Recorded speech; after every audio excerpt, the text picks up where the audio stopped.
Jetra ti je sedište razočaranosti, Beti, moraš da počneš malo da radiš sve što možeš da radiš u tom pravcu.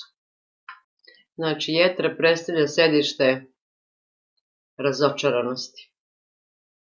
Obično je to razočaranost koju vučemo iz detinjstva, razočaranost u život, u ljude, u sebe i tako dalje. I onda jetra počinje da radi da radi sa malim kapacitetom, to je da radi loše. Čim prema teoriji 5 elemenata, naših glavnih 5 organa u telu vuku energiju jedan od drugog, pomažu jedan drugom. Hvala za Dimku, Nikita, dobrodošla. I to što ti jetra ne radi kako treba, to znači da su i ostali organi,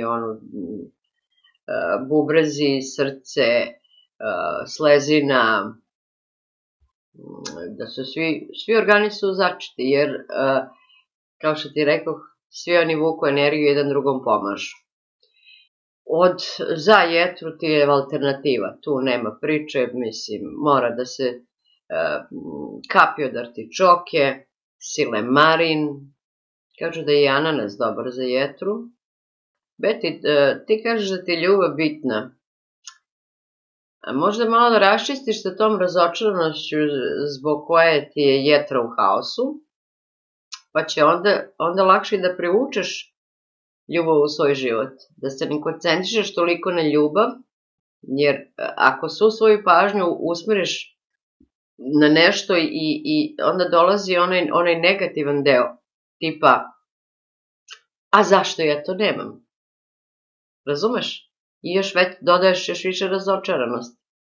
Znači, ajde malo da imaš poverenja u svoju dušu, da budeš svesna toga da ljubav dolazi onda kad je to najbolje vreme za tebe i dolazi, tvoja duša će da dovede u tvoj život partnera koji tebi najviše odgovara. Nema potreba da sa tim vapiš, što bi rekli.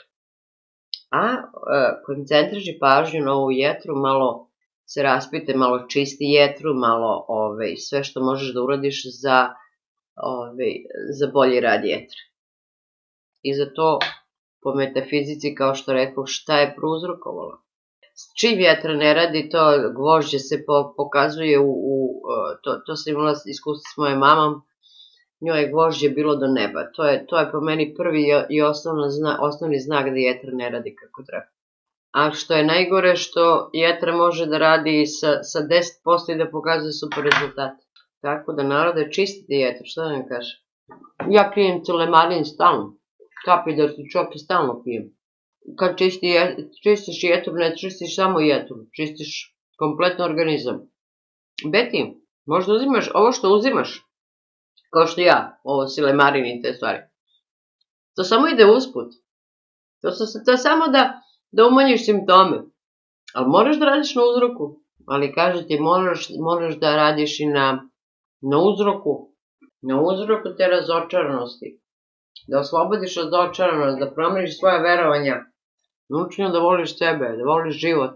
Beti, sva ta tvoja tuga potiče iz te neke razočaranosti iz detinjstva. Nemojte s time težak život. Nije život težak. Ali nije piknik. Došli smo da naučimo teške lekcije i to je to. To što mi mislimo da je život težak, to je zato što je naša reakcija na životne situacije tako stresna, tako da kažem. Prvo izbacite taj izraz život je težak. Život je moje igralište. Život je moj zabavni park.